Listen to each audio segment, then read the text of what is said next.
আমি দীর্ঘ 5 বছর 3 মাস প্রায় 4 মাস পর আমার সৌভাগ্য বলতে হবে যে আমি প্রাণ নিয়ে ফিরে আসতে পেরেছি। আমি কখনো ভাবিনি যে আমি আবার এই পৃথিবীর আলো দেখব, কিন্তু সে প্রতীক্ষায় ছিলাম হয়তো সেই দিন খুব আসবে, কিন্তু তা বারবার বিশ্বাস হচ্ছিল না যে আমি সত্যিকার অর্থে ফিরে আসতে পারবো কি। এই যে কোন গুমের কথা যদি আমি বলি,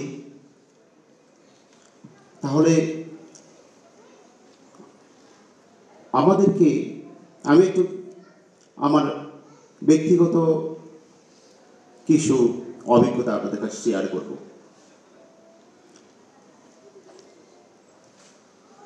আমি পার্বত্য চট্টগ্রাম ভিত্তিক একজন রাজনৈতিক দলের একজন সংগঠক। সেই কারণে আমি নিঃসন্দেহে বলতে পারি যে আমাকে তুলে নেওয়ার উদ্দেশ্য হলো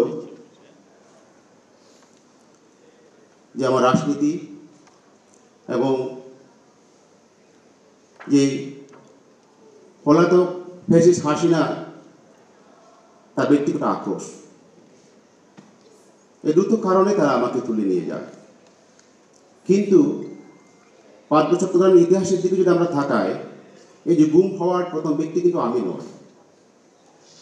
আপনারা জানেন 1996 সালে কল্পনা চাকমা নামে এক নারী নেত্রীকে তুলে নিয়ে গুম করা হয়েছিল, যাকে আমরা আজ পর্যন্ত খুঁজে পাইনি।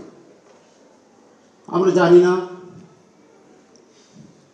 তার ভাগ্যে কি হয়েছে, কিন্তু অতীব দুঃখের বিষয় তার পরিবার এবং পার্বত্য চট্টগ্রামের জনগণ দীর্ঘদিন ধরে সে 96 সালের পর থেকে আজ পর্যন্ত যে কল্পনা চাকমার সন্ধানে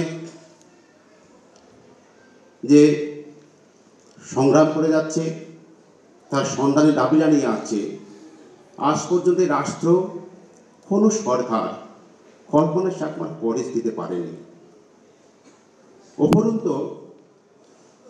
আমরা দেখেছি কল্পনা চাকমা অপহরণের পর যে সুনির্দিষ্ট ব্যক্তিদের বিরুদ্ধে অভিযোগ দায়ের করা হয়েছিল থানায়, যে মামলা দায়ের করা হয়েছিল, সেই মামলাও কিন্তু যেই পতিত পলাতক ফ্যাসিস্ট হাসিনা, সেই মামলাটাকে কিন্তু তিনি ডিসমিস করে দিয়েছেন। যাদের বিরুদ্ধে অভিযোগ ছিল, এই রাষ্ট্র চাইলে তাদেরকে জিজ্ঞাসাবাদ করে জানাতে পারত যে কল্পনা চাকমা কোথায় এবং তার ভাগ্যে কি হয়েছে। এই যে ফেসিবাদের চরিত্র, কিন্তু ফেসিবাদ কিন্তু একদিনে হয় না, তার পেছনে দীর্ঘ ইতিহাস থাকে। এই যে শেখ হাসিনা ফেসিবাদী হওয়ার অনেকগুলো কারণ কিন্তু তার পেছনে রয়েছে। আমি জানি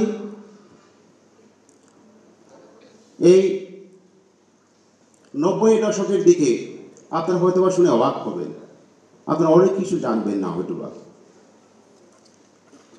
আমরা দেখেছি পার্বত্য চট্টগ্রামে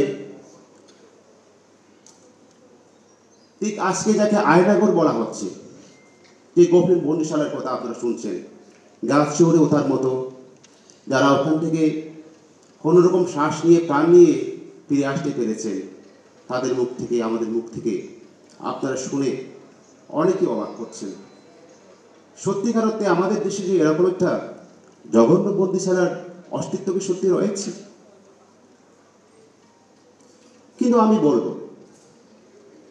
90-এর দশকের দিকে পার্বত্য চট্টগ্রামে এরকম অনেকগুলো গোপন বন্দিশালা, আয়নাগর ছিল, যাকে আমরা আজকে আয়নাগর নামে চিনছি। এই আয়নাগরকে প্রথম অবস্থায় যখন আমি আমি যখন বের হই, প্রথমে আমি আয়নাগর যখন আমাকে অনেকেই বলেছিল, কিন্তু আমি আয়নাগর নামটা শুনে আমি অবাক হয়েছিলাম। আমি প্রথমেই বুঝতে পারি না যে কেন আয়নাগর বলে। আমি প্রশ্ন করেছিলাম এই আয়নাগর জিনিসটা কি। তারপরে আমাকে বলা হলো এটা প্রতীকী অর্থে আয়নাগর বলা হয়, যেখানে আপনাকে রাখা হয়েছিল। পরে আমি আয়নাগরের বাকি ইতিহাসটা আমি জানলাম। ঠিক সেরকমই আয়নাগর পার্বত্য চট্টগ্রামের ইতিহাসে আমরা দেখেছি, সেখানে প্রতিটি সেনা ক্যাম্পে এরকম গোপন আয়নাগর ছিল, যেখানে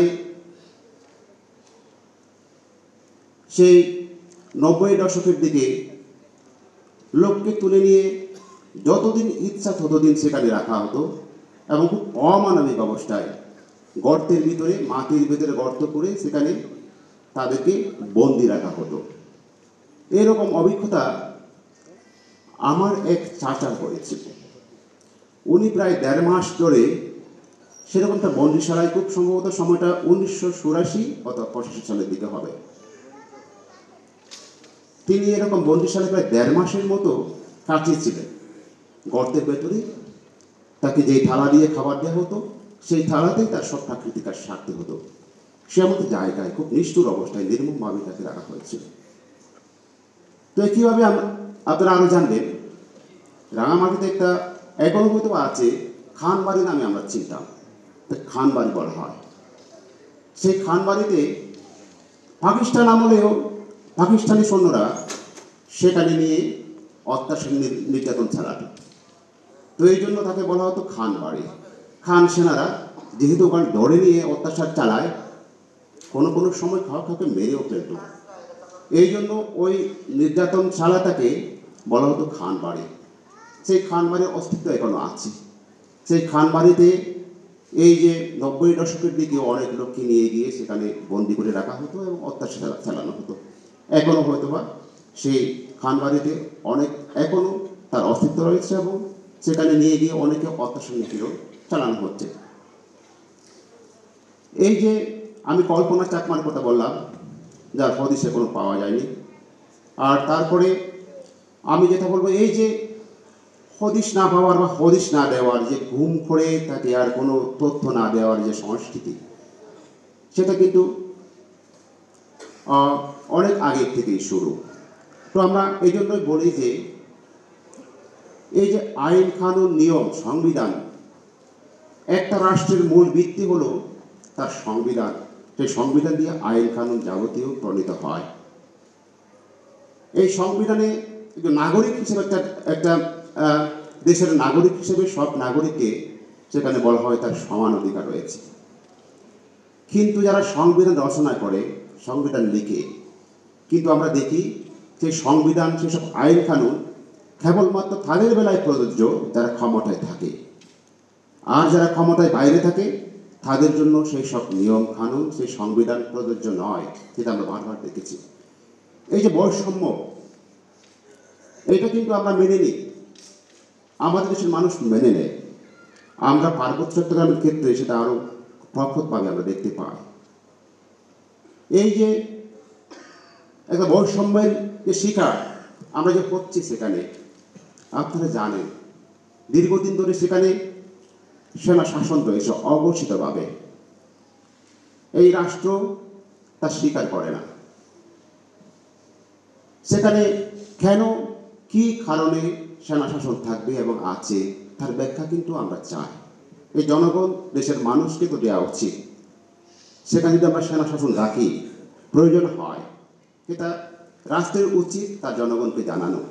হ্যাঁ, সেখানে সত্যিকার অর্থে সেখানে সেনা শাসন রাখা দরকার এবং সেনা উপস্থিতি রাখা দরকার, এই কারণে তা প্রকাশ্যে এবং প্রজ্ঞাপন জারি করে। কিন্তু আজকে সেখানে অঘোষিতভাবে যে সেনা শাসন কায়েম রয়েছে, সেটা আমরা অনেকেই জানি না। নানা রকম গল্প করা হয়, সেখানে এই আসে, সেই আসে, অমুক সমুক, নানা রকম ভয় ভীতি দেখানো হয়। এমনকি বলা হয় সেখান থেকে সেনাবাহিনী প্রত্যাহার করলে ওই এলাকাটা হাতছাড়া হয়ে যাবে, তার স্বাধীন হয়ে যাবে, তারা আর থাকবে না, তার স্বাধীনতা চায়। এখন মূল প্রশ্ন হলো, এই যে শব্দগুলো যারা উচ্চারণ করছে, স্বাধীনতার শব্দগুলো, বিচ্ছিন্নতার শব্দগুলো, এই শব্দগুলোকে আমরা কখনো উচ্চারণ করেছি? পার্বত্য চট্টগ্রামের কোন রাজনৈতিক দল সংগঠন কখনো কি উচ্চারণ করেছে যে আমরা স্বাধীনতা চাই, বিচ্ছিন্ন হতে চাই? এই যে অপপ্রসার, এই শব্দগুলোর মাধ্যমে যে একটা জাতিকে একটা এই এই আমাদের বাংলাদেশকে যে একটা একটা সংকটের দিকে নিয়ে যাওয়ার যে প্রবণতা এই শব্দগুলোর মধ্যে রয়েছে। এই যে বিচ্ছিন্ন করে রাখা জনগোষ্ঠীকে, সেটা কিন্তু এই রাষ্ট্র সেটা করে আছে, আমরা বারবার দেখেছি। সেখানে 11 দফা নির্দেশনা স্বরাষ্ট্র মন্ত্রণালয়ের, আপনারা জানেন, সেই 11 দফা নির্দেশনা থেকেই বলা হয়েছে, আপনারা অনেকে জানেন, হয়তো জানেন না, যে বিধিনিষেধ আরোপ করা হলো তা কেন, কি কারণে, তার ব্যাখ্যা কি কখনো রাষ্ট্র দিয়েছে, কোনো সরকার দিয়েছে? এই যে বিচ্ছিন্ন করে রাখার প্রবণতা তো সরকারের মধ্যে আছে, রাষ্ট্রের মধ্যে আছে। তো আমরা এর অবসান চাই। বর্তমান যে সরকার, তত্ত্বাবধায়ক সরকার, যে অন্তর্বর্তীকালীন সরকার, আমরা চাই এইসব অবসান হওয়া দরকার।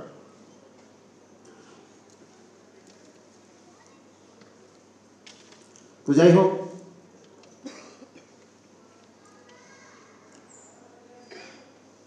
আমি অনেক কথা বলে ফেললাম। আমি এখন এই যে গুম হওয়া বা ঘুম অবশ্যই থাকা, আমি আমার ঘুম দিয়ে আমি অনেক কথা বলেছি, আমার অভিজ্ঞতার কথা বলেছি। এই যে গুম করে রাখা হলো, গুম করা হলো,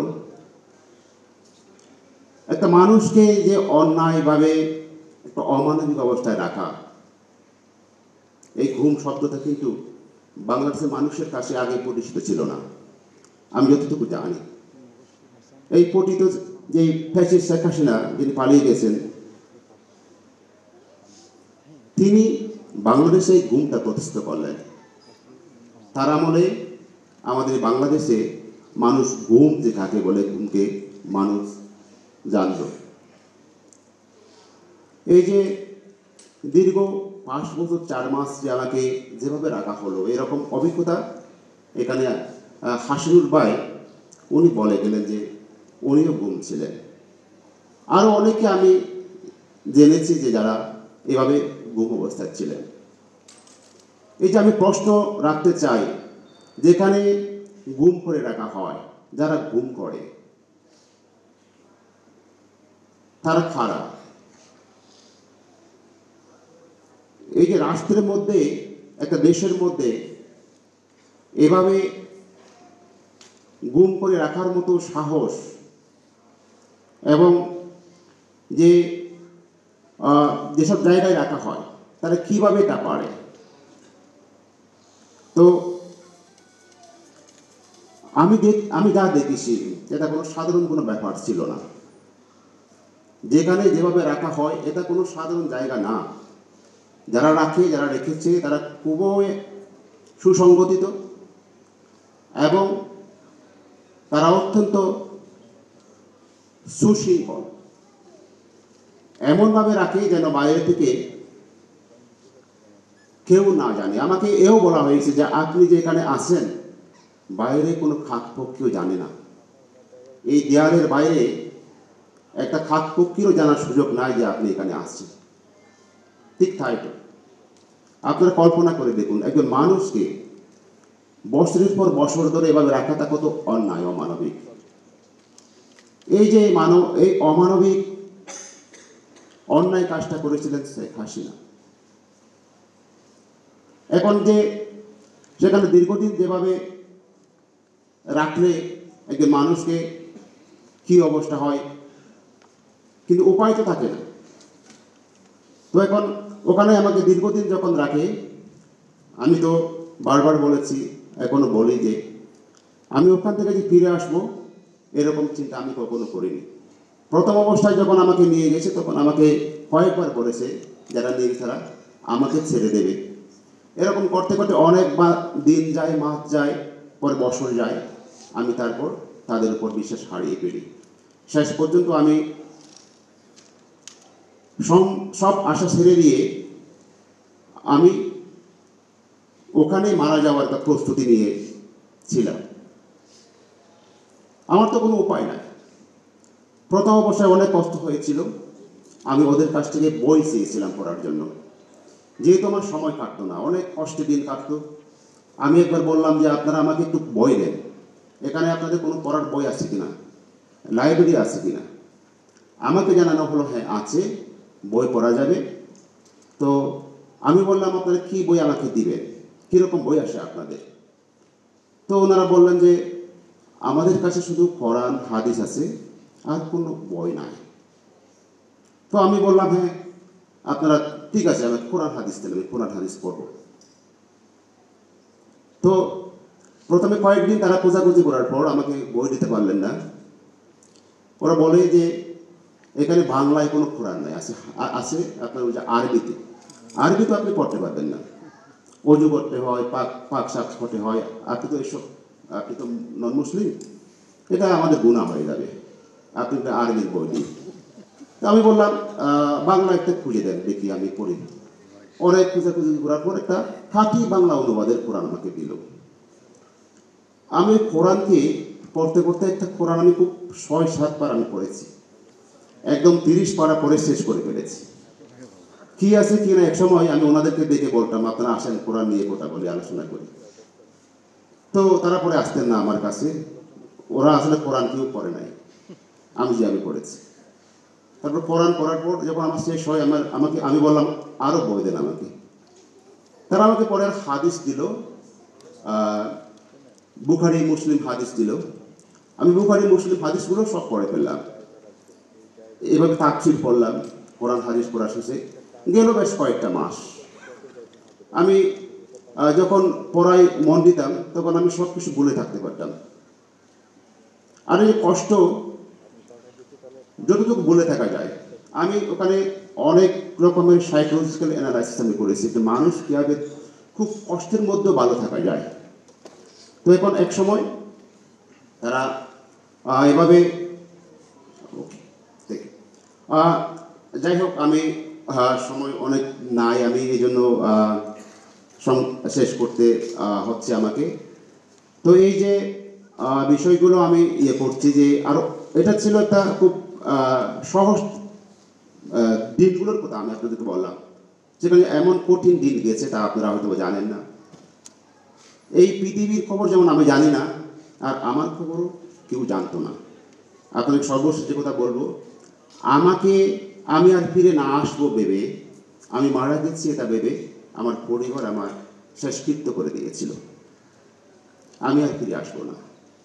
একটা পরিবার তার হতাশ হয়ে কখন একজন মানুষের শেষকৃত্য করে দেয়, সেটা এখানে যারা ভুক্তভোগী পরিবার যারা আছেন তারা জানবেন শরীর ধারণের ব্যথা কী জিনিস। একদিন ভুক্তভোগী একমাত্র জানে যে তার স্বজন মানুষ একজন মারা গেলে তো সবাই জানে সে আর ফিরে আসবে না, কিন্তু গুম হয়ে গেলে পরে তার আশায় যে মানুষ থাকে সেই কষ্টটা কিন্তু খুব খুব অনেক বেশি। তো যাই হোক, আমি শেষ করবো এই বলে তারা আমাকে যখন ছেড়ে দেবে, সেই কথা আমাকে বলেনি, একদম শেষ বেলায় যেখানে আমাকে ছেড়ে দিয়ে আসলো তখনই তারা ঠিক কয়েক মিনিট আগে আমাকে বলেছে তোমাকে আজকে আমরা ছেড়ে দিচ্ছি, আজকে তুমি বাড়িতে গিয়ে লাঞ্চ করতে পারবা। আমার বিশ্বাস হচ্ছিল না, তবুও আমাকে মেরে ফেলবে, আমার মনে হচ্ছিল তারা আমাকে মেরেই ফেলবে। পরে আমাকে ছেড়ে দিল, সেখানে আমি ওখান থেকে ওরকম ফিরে আসলাম। যাই হোক, আপনাদের সামনে আমি আমার কাছে কিছু আছে, মানে স্মৃতি আছে, তা দেখাবো, যে আমি নিয়ে যাচ্ছি দেখানোর জন্য। আমাকে যে তারা ছেড়ে দিয়েছে, যে কাপড় দুটো চোখে বাঁধা ছিল, সেই কাপড়গুলো আমি প্রায় 19 তারিখ, আমাকে 7 তারিখ ছেড়ে দিয়েছে। তো ওখানে গিয়ে আমি 19 তারিখ গিয়ে সে কাপড়গুলো আমি সেখানে পেয়েছি। বাড়ির সাংবাদিক আমার সাথে গিয়েছিল, তাদের সাথে গিয়ে ওই কাপড়গুলো আমি সাথে নিয়ে আসলাম। যেখানে আমাকে ছেড়ে দিয়েছে ওই জায়গায় ওগুলো রাখা ছিল। আপনার সামনে আমি এগুলো দেখাচ্ছি যে কাপড় দিকে। এই যে একটা হলো আপনার এই যে কালো কাপড়টা কোনো এখানেই আছে, এই যে এটা নিয়ে আমার ঠোঁট বাঁধা, আপনি দেখতে পাচ্ছেন এখানে আর বালু রয়েছে এই জায়গায়। এই যে কাপড়টা, এটা হলো সেই কাপড় আপনি দেখতে পাচ্ছেন। এটা নিয়ে আমার চোখ বাঁধা ছিল প্রথম অবস্থায়। এরকম দুটো কাপড় দিয়ে চোখ বেঁধে দেয়। এই ছিল একটা কাপড়, এটা কালো কাপড়, এটা উই পোকা খেয়েছিল, ওখানে রেখে যাচ্ছিলাম এক সপ্তাহ পর। এই সেই কাপড়। আর এটা হলো সেই গামছা যেটা দিয়ে আমার চোখটা ওখানে বেঁধে দিয়েছিল আরেকটা ইয়ে দিয়ে। এই টুপিটা খুলে, এই কালো কাপড়টা খুলে নিয়ে তারপর এই গামছাটা দুটো চিরে একটা হাত থেকে হাত বেঁধে দেয়, আর একটা দিয়ে চোখ বেঁধে দেয়। তার মধ্যে এই এক পিস হলো সেই কাপড় যা দিয়ে আমার হাত বাঁধা ছিল। যে কাপড়, এই কাপড়গুলো আমি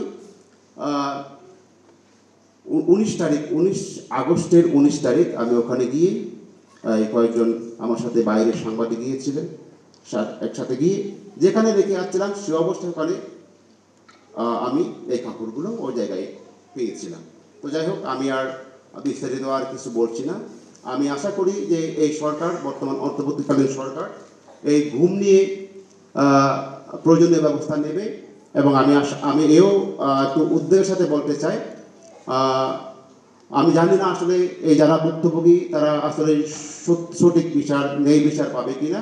এখনো পর্যন্ত ঘুম নিয়ে নির্দিষ্ট কোনো আইন হয়নি, আমার বক্তাও বলে গেছে। তো আমি আশা করি এই সরকার সুনির্দিষ্ট আইন করে একটা, এই যারা গুমের সাথে জড়িত ছিল, সেই পলাতক হাসিনা সহ যারা জড়িত ছিল তাদেরকে একটা আইনের আওতায় এনে দৃষ্টান্তমূলক শাস্তি নিশ্চিত করতে পারবে।